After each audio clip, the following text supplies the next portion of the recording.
श्री हरि सनातन धर्म प्रेमी बंधु भगिनी, माताओं बहनों, पिता तुल्य बड़े बुजुर्ग, आइए श्रवण करते हैं हमारी गीता प्रेस गोरखपुर के द्वारा प्रकाशित यह बहुत ही सुंदर कथा संग्रह पुस्तक 30 रोचक कथाएं। श्रवण करते हैं कहानी क्रमांक 1, गाय का मूल्य। जानते हैं इस कहानी के माध्यम से कि गाय का मूल्य किस प्रकार से बताया जा रहा है। एक बार महर्षि आपस्तंभ ने जल में ही डूबे रहकर भगवत भजन करने का विचार किया। वे 12 वर्षों तक नर्मदा और मत्स्य संगम के जल में डूबकर भगवत स्मरण करते रह गए। जल में रहने वाले जीवों के वे बड़े प्रिय हो गए थे। तदनंतर एक समय मछली पकड़ने वाले बहुत से मल्लाह वहां आए। उन्होंने वहां जाल फैलाया और मछलियों के साथ महर्षि को भी खींच लाए। मल्लाहों की दृष्टि मुनि पर पड़ी तो वे भय से व्याकुल हो उठे और उनके चरणों में गिरकर क्षमा मांगने लगे। मुनि ने देखा कि इन मल्लाहों द्वारा यहाँ की मछलियों का बड़ा भारी संहार हो रहा है। अतः सोचने लगे, अहो, स्वतंत्र प्राणियों के प्रति यह निर्दयतापूर्ण अत्याचार और स्वार्थ के लिए उनका बलिदान कैसे शोक की बात है। भेद दृष्टि रखने वाले जीवों के द्वारा दुख में डाले गए प्राणियों की ओर जो ध्यान नहीं देता, उससे बढ़कर क्रूर इस संसार में दूसरा कौन है। ज्ञानियों में भी जो केवल अपने ही हित में तत्पर है वह श्रेष्ठ नहीं है, क्योंकि ज्ञानी पुरुष भी जब स्वार्थ का आश्रय लेकर ध्यान में स्थित होते हैं तब इस जगत के दुखी प्राणी किसकी शरण में जाएं। जो मनुष्य स्वयं अकेले ही सुख भोगना चाहता है, मुमुक्षु जन उसे पापी से भी महापापी बतलाते हैं।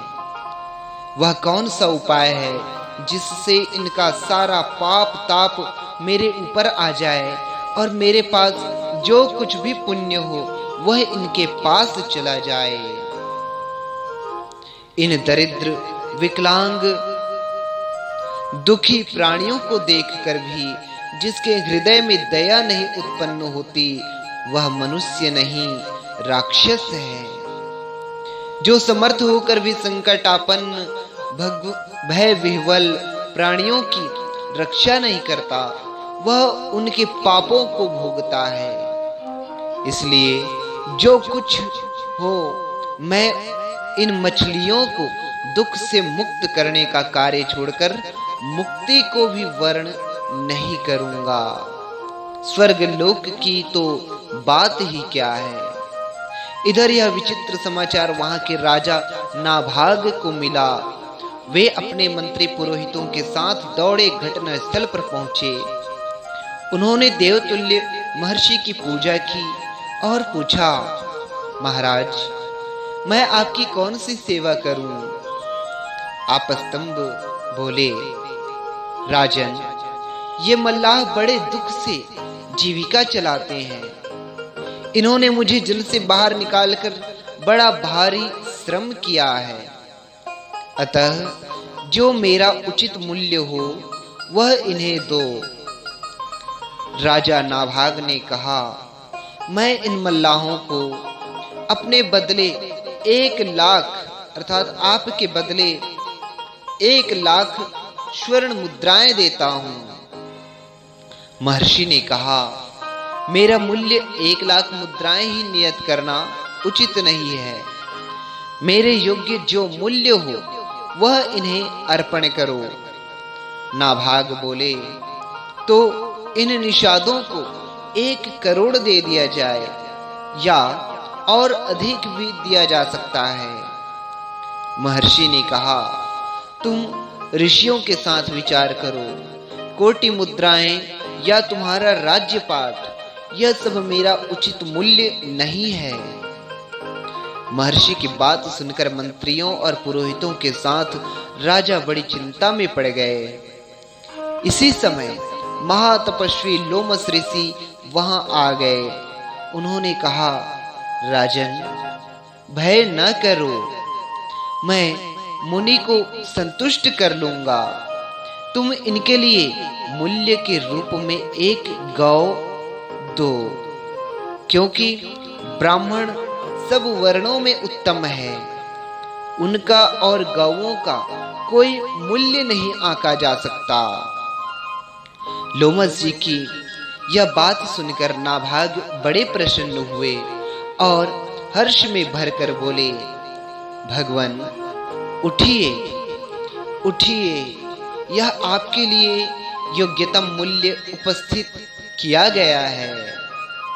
महर्षि ने कहा, अब मैं प्रसन्नता पूर्वक उठता हूं। मैं गौ से बढ़कर दूसरा कोई ऐसा मूल्य नहीं देखता जो परम पवित्र और पाप नाशक हो। यज्ञ का आदि, अंत और मध्य गौओं को ही बताया गया है। ये दूध, दही, घी और अमृत सब कुछ देती हैं। ये गौएं स्वर्ग लोक में जाने के लिए सोपान हैं। अस्तु, अब ये निषाद इन जलचारी मछलियों के साथ सीधे स्वर्ग में जाएं।